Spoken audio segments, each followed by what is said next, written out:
Coming up today on Locked On Texas Tech, the latest portal happenings. Could either coordinator bring someone with them from their prior stops? We get to Micah Hudson and where the Red Raiders could be going bowling next on Locked On Texas Tech.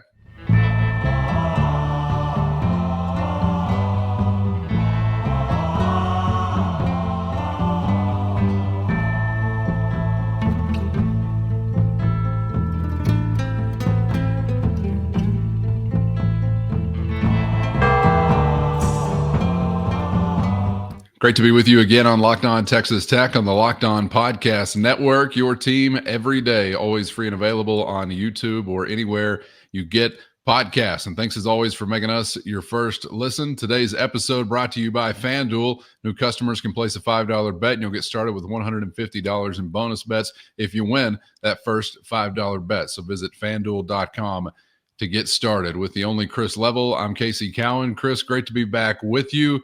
Wrapping up the week, maybe, we think. I don't know. Might be back with you just a little bit later on within the hour.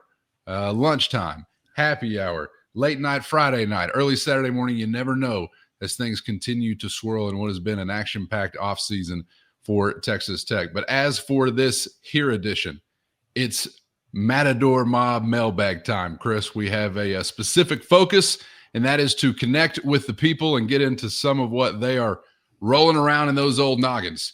So we'll have some familiar topics that I'm sure many of you are thinking about as you get close to the end of this week. Transfer portal, ins, outs, reaction to coordinator hires, and of course, looking ahead to bowl options as well. Don't forget, we still got a ball game to play. That's coming up in just a bit.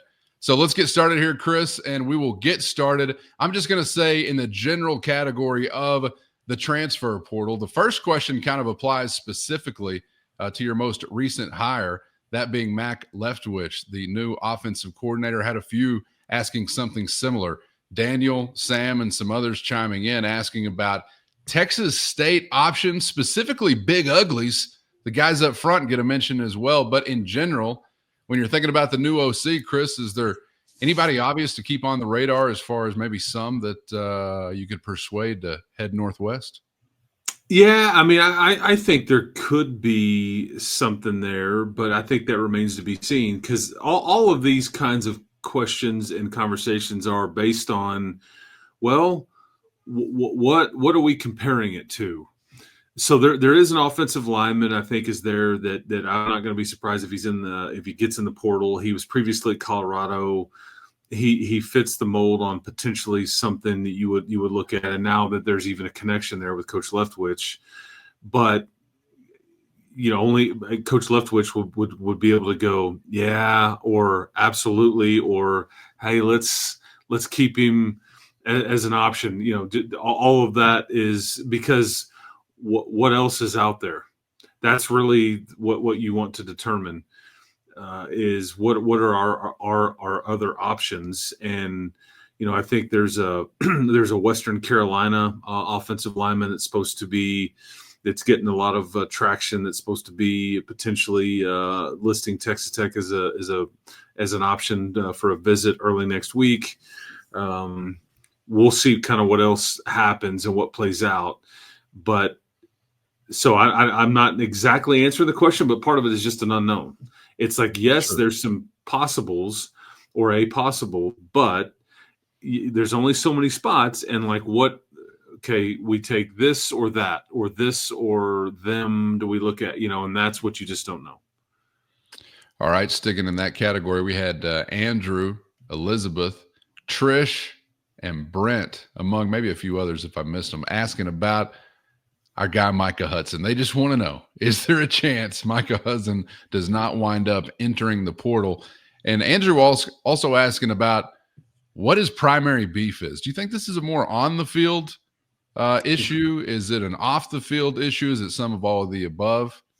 What do you make of the Micah Hudson story, if it is still one, as we get close to the weekend? Yeah, I mean, I guess it's still one. I mean, I think the worst part for Texas Tech in all of this, the worst part ultimately is the PR hit that you are seemingly taking or will take or have taken or whatever. That's ultimately, in my opinion, the worst part. If, and you've already kind of dealt with a lot of this.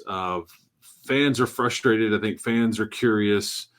And it's hard to kind of pin down. And I think that that's a great question that is asked, because that's probably something only Micah Hudson can answer on exactly what the. I know that Cody Campbell has continued to tell the groups that they have met with donor-wise, we will not be beat on money.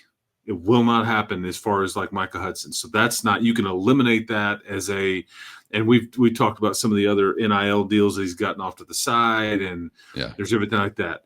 It was my understanding, because Joey said this in the last coaches show I did with him, talking about, we were speculating about bowl game and things like that, because you had just become bowl eligible, that Josh Kelly wasn't going to participate in the bowl game, that they, felt like Micah would potentially play that coming weekend, and then he would be the starter in the bowl game, and away you go. I think they've already thought about him as a starter next year. He would have to earn that, but that's kind of the thought process there. So I can't imagine that it's playing time or promised playing time or whatever. He gets to wear the number that he wanted. I'm just trying to think of whatever else you could come up with. So it's probably, and I mentioned this the other day, and when on the shows he's doing, I think that he's dealing with people just assume that somebody like that maybe would walk in and just take over. And in a way, it's kind of good that he didn't, because that means you have a lot of good people on your campus at certain positions and all those things. I think that whenever we were talking about him through his recruitment, and you were comparing him to last year's receivers, I think there was a thought, we're like, man, he could come in and he'd play for us right now. He would probably start right now and all that. Well, this is a largely different group that was on campus this year. So I can't pretend to know how this is going to end up, but is there a chance that he would never get into the portal? Sure. Is there a chance that he's already decided where he's going and it's not Texas Tech? Sure. I think the intent. You're still paying attention to this, though. This isn't like on your back burner or just off the stove altogether. There's still some. I'm not airness to it. If you want my opinion, and I could be wrong here, it wouldn't be the first time. I'm probably more, my guess, and this changes often, I would probably be more focused on who they would be replacing him with, or who they would be going to get in the portal. Gotcha. As opposed to if Mike is going to be back here. But he could, I mean, Joey McGuire said it at his signing day press conference. I mean, we exchanged text messages. We'd love to have him back. If he doesn't come back here, we wish him the best. I mean, all that stuff. But I do wonder aloud how much damage has been done. Only the pertinent parties involved could answer those questions. Or like, hey man, we can get over this, or I mean, and that's just from the PR, like your teammates, I can't pretend to know, but it's clearly a thing. I mean, because you've got current players and former players that have reacted to this news, and you've seen this like I have. I've seen this, yeah, and so that's what I'm talking about. Some of that toothpaste doesn't get put back in the tube. You could get past it, but I mean, there's some frustration there, and maybe it's on both sides, maybe it's on one side over the other, maybe it's on three sides. I don't know, but there you go. So that's what I would tell you. Well, we do wish him the best. Good luck. If it ain't in red and black, unless it's for someone that I can't stand, then I'm gonna have to wish you the worst, Mike. I'm sorry, but it's strictly business. It's strictly business. Sticking with the transfer portal, thank you guys for those questions. This question from Cody: after the offensive change with coordinator, do you think we pursue a tight end in the portal? Are they comfortable with what they have in-house already? In general, what do you think the future of the tight end is under Mac Leftwich? I was interested in this question, Chris, because they factored in pretty prominently as far as the roster goes in some recent years. Does that continue? Does it change? And what happens this time around in the portal? Yeah, I think your plan was and will continue to be that you will go add a tight end in the portal. I think that's what your goal would be. I think you would like to have somebody to pair with John Carlos Miller. I don't know, Trey Jackson's hurt right now. He redshirted this year. You just signed one that's going to be too light. I think he was one of the ones that you signed on Wednesday. You've got Jason Llewellyn, but he's more of a blocker and some special teams and things like that. And I don't know how much room you'll have for everybody involved here, but I do think you'll go. Do I think you're going to have 3 tight ends that can go like you did this year? No, but I don't think that was going to be the case, whether it was Coach Kitley or Coach Leftwich or whatever. This was a unique situation with Conyers and Tharp and Miller to go with it. But I think Miller will emerge, to be a starter. And then I think you want somebody to pair him with so you can, run 11 and 12 personnel and kind of major in some of that stuff. I think nothing changes there on you going to get somebody. It's just a matter of who and what that individual is good at or not good at or whatever it might be. Man, it was a pretty fun year at that position. Going to miss those guys that aren't a part of it any longer. I would love to see – I love the tight end. I mean, I just love the tight end. Oftentimes that's based in – how many times it's been successfully weaponized against the team I root for. I've got red zone nightmares from some tight ends gone by in the Big 12 conference. So I was always thinking, I want to get me some of that tight end. I'd like poor phrasing there, but you get the idea. So I hope it continues to factor in prominently, and maybe will be a place where talented tight ends want to come and play as the future rolls on. Thank you for that question. We're going to switch gears here.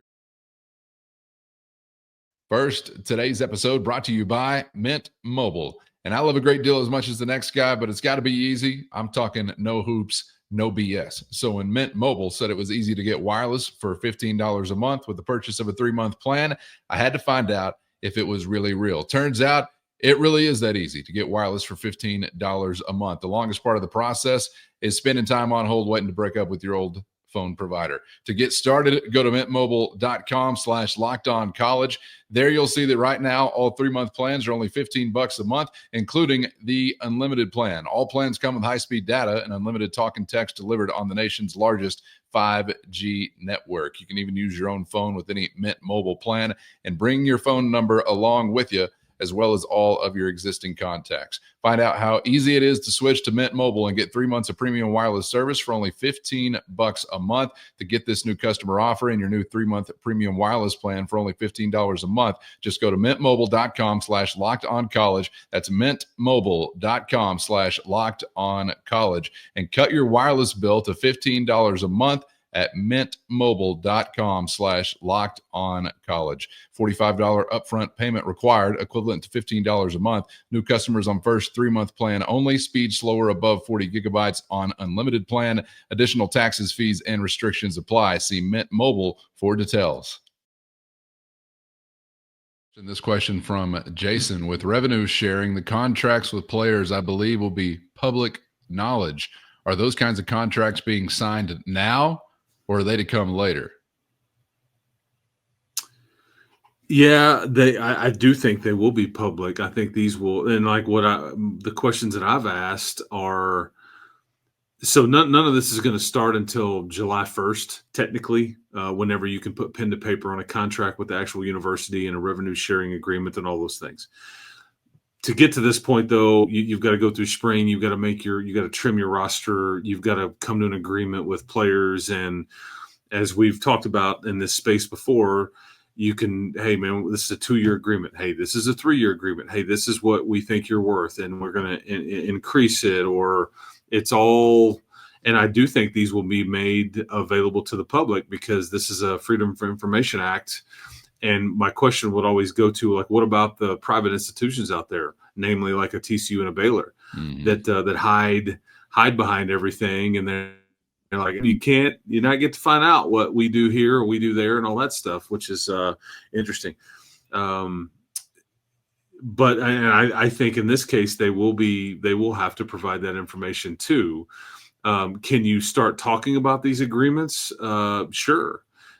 Can you start getting into what you think it'll look like, whether it be, yes. But I think like the Jacob Rodriguez thing that we touched on yesterday afternoon is that I think there's a window here where you can do some things in the previous set of rules, like which is what we're currently been involved with, that as long as you say, for example, like you look at Jacob Rodriguez and say, hey, we would like to do this for you on a name, image, and likeness deal. And as long as that money is basically paid out, or is that deal is fully executed between now and I guess it would be July 1st, you don't have to worry about a revenue share agreement and all those things. This same thing will factor into any portal addition you make in football or basketball or whatever it may be, in this little window of time here. This is kind of a one-off on what we everybody in this space is expecting, is that you've got a little 3 to 4 month window here where you can kind of make some serious progress and operate how you want before the other set of rules kick in. Hopefully that makes sense, Calvin. Yeah. And of course, there'll be some things that we learn of as we go through this that God could only guess at right now. Yeah. But it's coming up just around the corner. All right, Jason, thank you for that question. Back to the coordinators, Chris, a couple of questions here. Thomas asked if you could assign a grade to each hire, and Scott wanted to know, in year one, which do you think has the bigger impact kind of out of the gate? So what do you think about a grade, or which may have a bigger impact next season? I hesitate to do this, but I give it an A, both of them. I see the feedback from people that follow this stuff.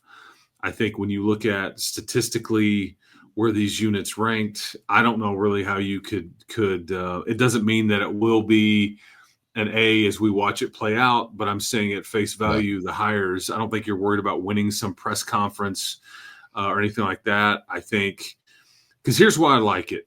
They are younger and not, some old grizzled vet and everything like that. And so there's some things that probably would give people pause because you haven't done this a long time and all those things, but you're getting these guys on the way up, and they have done it at the Division I level. They've done it repeatedly at young ages. And I think when you've got numbers and reputations and, things on your resume that back it up, I think as far as bigger impact, that's kind of a no-brainer. It has to be defense, just because you would hope that Coach Leftwich will just kind of hit the ground running and kind of keep that, Ferrari on the road and just keep rolling with his, nearly 500 yards a game and nearly 35 plus points a game and all those things. The beautiful thing, though, is that maybe Coach Leftwich doesn't have to be as good on the offensive side of the ball because the defense will be this much better. When you're scoring 38 points a game, and that's only like 3 or 4 more points than what your defense is giving up on average, you tell me who can make the bigger impact in year one. Yeah. Yeah. So, because go look at, and I want to do, we'll do a show on this next week, but go look at what Arizona State and Iowa State, who are playing in the Big 12 title game, they're both giving up like 22-ish points a game. I mean, and so it's not about, like, if we look at it right here, it's like your offense is here, your defense was here. It's not necessarily about getting it here, but it's about trying to keep your offense here and maybe not as high, but then bringing that defense up, because top 40-ish units on both sides, when paired together, play for titles. That's what you're looking for. And so defensively, you're near the bottom, and I think that he will have, if he can flip it close to what he did at Houston, you're going to be really excited about that product for sure. Yeah, no doubt. All right, thank you to Scott and Thomas for those questions. This one from Mike C., who says he's an everydayer. Thank you, Mike. Who's wondering, Chris, how you feel about offensively some of the carryover personnel fits with what Leftwich will want to do. Today's episode brought to you by FanDuel. Get ready to tackle all the action with FanDuel, America's #1 sports book. And right now, new customers can bet only $5 and get $150 in bonus bets if you win. The FanDuel Sportsbook app gives you everything you need to place live bets on the NFL and a whole lot more, all in one place. So when you get a hunch, a gut instinct in the middle of the game, you can check out the latest stats, view live play-by-play, and so much more, all on the same page where you place your bet. Just visit FanDuel.com to join today, and you'll get started with $150 in bonus bets if you win your first $5 bet. That's FanDuel.com. Never waste a gut feeling again, and make every moment more with FanDuel, an official sportsbook partner of the NFL. Wondering, Chris, how you feel about offensively some of the carryover personnel fits with what Leftwich will want to do. Yeah, he's going to make this work. Again, when we did the show when he was hired or expected to be hired and all those things, I think there's a lot of similarities. This is Joey wanted to stay with up tempo and downhill run and vertical passing game and a lot of the same things that Zach Kitley was responsible for or did. Some of this will be about what they ultimately put together. What running back do you get out of the portal? How much better can your offensive line be when you make some additions? And that's a roll of the dice. You are going to go swing for the fences and try to bring in 2 to 3 offensive linemen that I think are a big part of what you're trying to do next year. How good are those guys? Then how good can they work together? Now this will allow us, okay, what can we get done with this group? So there's a lot still to be determined, but he's still going to run a spread style. They're going to run the ball. They want to be balanced. I think they were – I think what did I see? Like somewhere like around 50th-ish in the country in time of possession. He's not trying to keep the foot on the gas, but he's also going to run some tempo at various times. I've already heard the talk about the tempo, Chris. That's getting me antsy. Here we go. Back to the tempo. That's right. That's right. And I think that's what Joey felt like, that one, this is what your quarterback has said publicly that he likes and is good at, is Baron Morton. And I think Will Hammond does as well. So I think you would be dumb to like, okay, we're going to sit on the ball and we're going to play limited possession and we're just going to hand it off and occasionally throw it. No, I don't think you're looking to do that. So that's what I would say there. So some of that cannot be answered yet, but I think he will really like the personnel, some of that it's already here, namely some of your wideouts. You've got one, not but 2 quarterbacks. You've got some freshman running backs. You've got a lot of upcoming youth on the offensive line, and all those things just need to fill in the gaps a little bit with some offensive line, a tight end, maybe a receiver, depending on what Micah Hudson does, and a running back. All right, Mike, thanks for that question. Justin asks, how do these changes affect expectations for McGuire's 4th year from the likes of Hokut, Campbell, Womble, and other major supporters? Great question, and I don't wonder about those people. I don't think Joey is in any sort of like better win or else territory. That's not. Those people have been lockstep with really everything that's gone on here. It's a team effort. I wonder how the fans' expectations will be, because this is a bit tricky.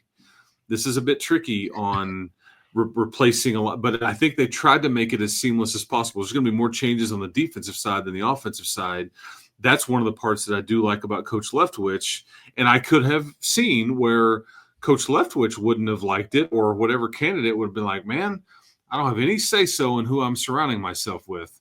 But from this standpoint and from keeping it as seamless as possible, I like that part because everything remains intact.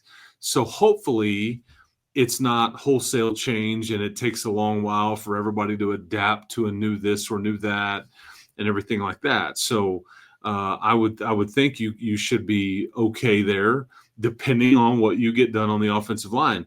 Defensively, though, I mean, I'm very hopeful that you can but does everybody now expect you to win the Big 12 next year? I don't know that. I think there'll be some expectations for this team, though, because of how much you have returning and depending on what you do in the portal.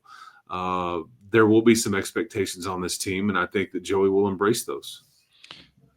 Still going to say defensively, you either got to get some dudes or you got to have some guys mature into dudes and stay healthy that are within the program. A coach can only do so much, and I think there's a real lack of playmakers on some different levels defensively for you this year. And you got to figure out a way to either generate it or get some of those kinds of guys. So maybe we'll have some of that as far as the portal is concerned in some days and weeks to come. Wayne, Roberto, Mike, and thank you, Justin, for that question. Asking this one, bowl selection, what's the latest on where the Red Raiders could be headed? You got a feeling, Chris? I think if you are a Texas Tech fan and you don't care otherwise, other than just looking at it from a Red Raider viewpoint, you're rooting for Iowa State on Saturday in the Big 12 title game. This will improve your bowl situation, maybe greatly. I don't know. I think that's a bit of an unknown there. Iowa State winning is likely going to send Arizona State potentially to the Alamo Bowl, but it won't affect the Big 12 pecking order because they could theoretically play another Big 12 team in that game. But it would send Arizona State off to a Pac-12 bowl tie-in. Colorado would fill one of those as well, and Iowa State would go to the playoff, have to travel in the first week and maybe be the 12th seed in the whole deal. I don't know, but then everybody would move up a notch. The most talk has been about Houston and Phoenix. Here's what I can tell you. I happen to have direct knowledge that the folks in Houston, they are going to pick Baylor if Baylor is there. They're also going to pick a Texas team. If Iowa State wins and Baylor is selected above, then because this comes down to people look at it and go, we have a better record than that team, or we beat that team. A lot of times bowls don't necessarily care about that. Okay, when was the last time you were there? Has it been a while? Would your fans still travel? I think what you have working against you in Houston is you've been there 4 times in the last decade, as recently as 2 years ago in Joey's first year versus Ole Miss. That's working against you. Do I think fans would show up and watch you play an SEC team there? Absolutely, because it was a party that night versus Ole Miss. I mean, you had a lot of folks there. That place was loud. It was a tremendous atmosphere, like one of the best bowl atmospheres I can remember. And it was the day that Joey got a contract extension. It was just a lot of fun. And I believe that opponent will be LSU. LSU, I think, is going to be the SEC selection in that game. That's kind of the intel that I get. But you just have to remember, you get a couple of weird results in these title games. Yeah. And it all kind of changes, and it also depends on who they pick, and then it can kind of snowball from there. But if I think if you don't end up in Houston, I do think Orlando is in play a little bit, but I think a lot of this points to Phoenix, which is tricky just because it's the day after Christmas and it's a Big Ten team, and it may not be a sexy Big Ten team, and I mean that would be a hard one for, I think, everybody to get excited about if you're going to go play in a baseball stadium the day after Christmas versus Rutgers.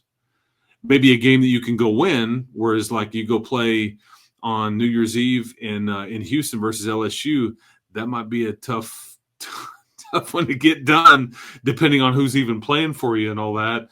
So you kind of go from there. But that's what I can try to tell you now. But I wouldn't rule out Orlando or maybe Memphis again, but it all depends on that Big 12 title game. And I think if you're Texas Tech and you're coming at it from that view, you want Iowa State to drink all the Busch Light and to win in Arlington, and that will help you. Okay. All right. Thank you for that question. Along those same lines, Brian asking, is there any role for the coordinators in bowl game or bowl game prep other than watching? Yes. I think, though, that they will. That's tricky for either one of these guys, just because they'll be involved at some level, maybe wanting to kind of watch practices and kind of start to evaluate personnel and kind of maybe scout the opponent and kind of just see but I don't think you'll put too much on either guy, just because they're trying to move their family here. They're probably going to be directly involved in a lot of the portal work that you get done as far as the recruitment there. And this bowl game is going to be here fairly quickly. I mean, you're going to get this announcement on this Sunday, and you're going to look up and you're going to be on a plane going to said site, I mean, in about 2 weeks. So and there's some practice time and all that, but I mean, it's not just a lot of, and if I was one of those guys, I'd be like, man, can can you give me a minute? But Coach McGuire said that CJ Ayu, which should tell you that is a coach on defense that I just would have a hard time seeing going anywhere. I think he is very respected inside that building and by the head coach. And if he's going to get to call the defenses and all those things, and then obviously Coach Johnson, the receivers coach, going to call it on offense in the bowl game. So, that's what I could offer up there. But yeah, I think they would be involved at some level, sure. All right, thank you for that question. Mike back around has a hoops question. Why are teams shooting the 3-point ball so well against us? And asked also if you could maybe throw in a Aggie basketball matchup breakdown, because we got that coming up too, just around the corner. Yeah, I you're not. I think you're at times you go through these lapses on defense, whether it's lack of communication or or you've had a piece missing here or there. We've seen Cambridge obviously missing. We've seen Toppin missing recently. There was the games earlier in the year where Christian Anderson and Elijah Hawkins weren't playing. So you haven't exactly just played a ton of ball with like your whole group. And depending on what happens with Toppin and Cambridge, that's going to continue to be. So you're still trying to gel and all that. And it comes down to ball screen coverages and communication. And there's some youth and inexperience that shows up there at times. You're not super long at your guard spots. And I think that allows for some maybe more open looks from the 3-point line.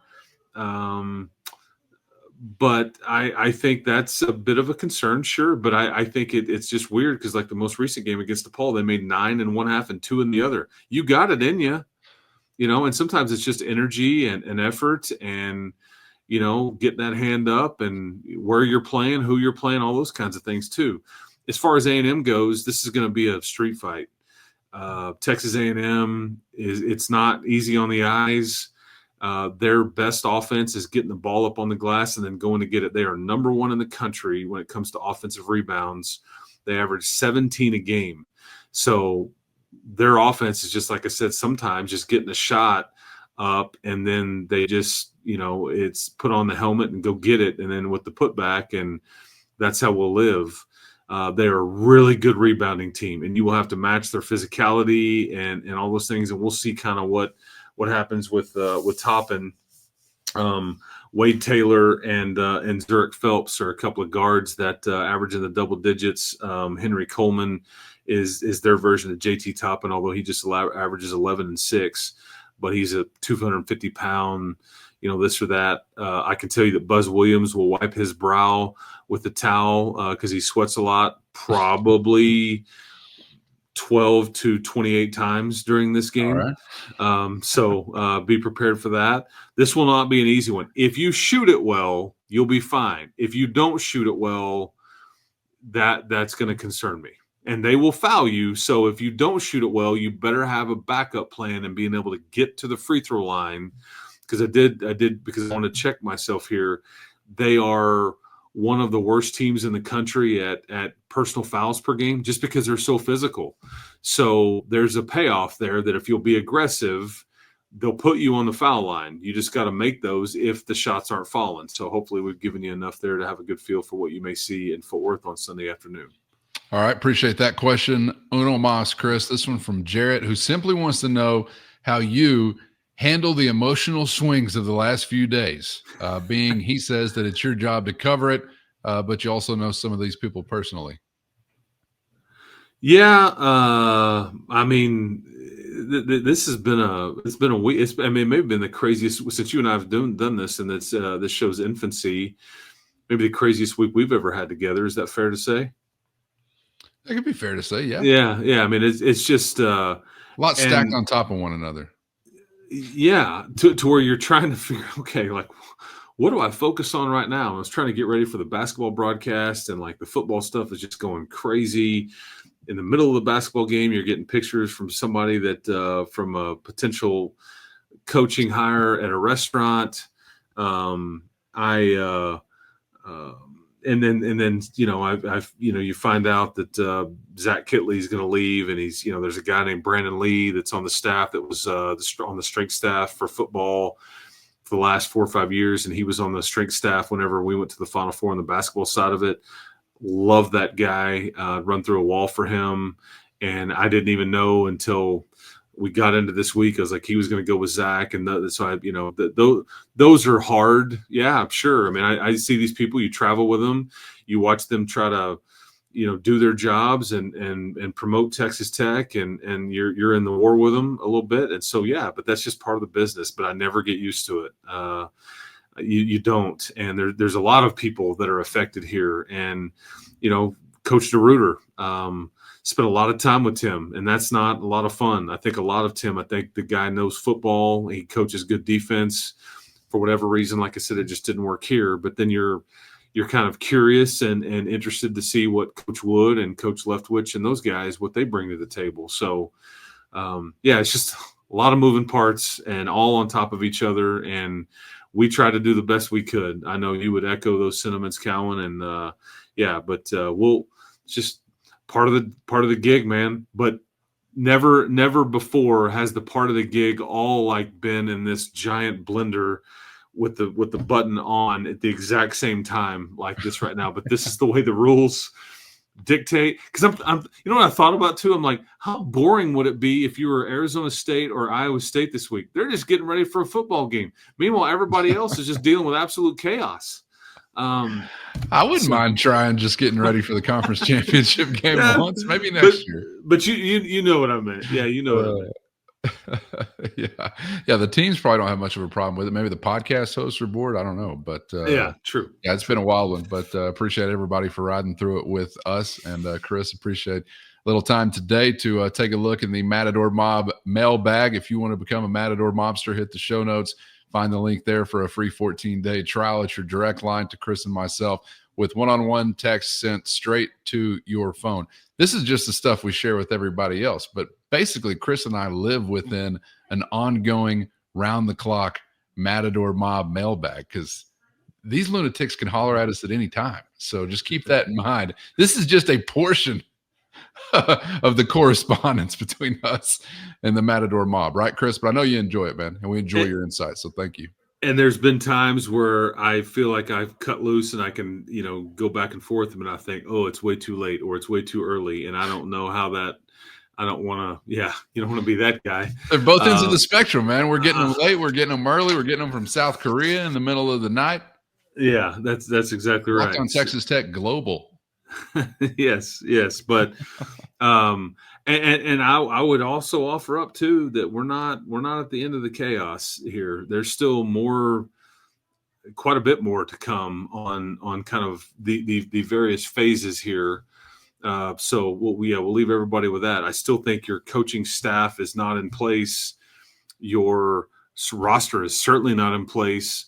I think your bowl game opponent and figuring out that phase, and then who's in that game, who's out of that game, all the while. So December is going to be extremely active, but I do like the way it's layered, though. At least we have signing day, and then we get to the portal thing, and then you get to the bowl announcement. So at least you can kind of stagger it a bit. And but yeah, I'm about ready to turn off the blender just for a little bit.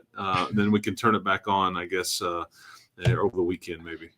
I don't know why this just crossed my mind, but before we get out of here, I'm ready to throw some all-conference team voters into a blender. God. It's embarrassing. Are you fucking stupid? Taj Brooks not a first-team All-Big 12 selection. Here's my question for the mailbag. First, how dare you? That's the only question I got. But, Chris, I'd be remiss if I didn't mention that today before we slide on into the weekend. You've got to be kidding. I don't know who's responsible for that. I try not to get mad or too worked up over some of these accolades. There's a lot of all conference or awards or a lot of things out there. This one got my gears grinding. Yeah, I think understandably so. It's that's BS, man. I mean that is they wronged a young man that absolutely deserved it. And it's like not putting Jason Morrow on the tight end list several years ago. Yeah, like you dumbass. Like who is in charge of I don't know. Yeah, I'd like to vent to somebody. I don't want to be a Karen, but I'll write a letter, man. I mean, We're venting right now. We're venting out into the podcast universe. I know there'll be some others venting as well. It's just absolutely it's insane. just, All but right. yeah. Okay. Sorry. Got our blood pressure rising here right at the very end. That's great. Gonna have to go jog this off. Chris, appreciate the time, my man. Hope you have a great weekend. If I don't talk to you sooner, but I might. And that's why you want to be subscribed out there on YouTube or anywhere you get podcasts, because you never know when I just want to have a conversation with Chris Level and kick it out to you. It could happen at any time. So do that. Again, the Matador Mob link there in the show notes. Hit that and have a great weekend. For Chris, I'm Casey. Thanks for the time. And we hope to see you back for the next round on Locked On Texas Tech.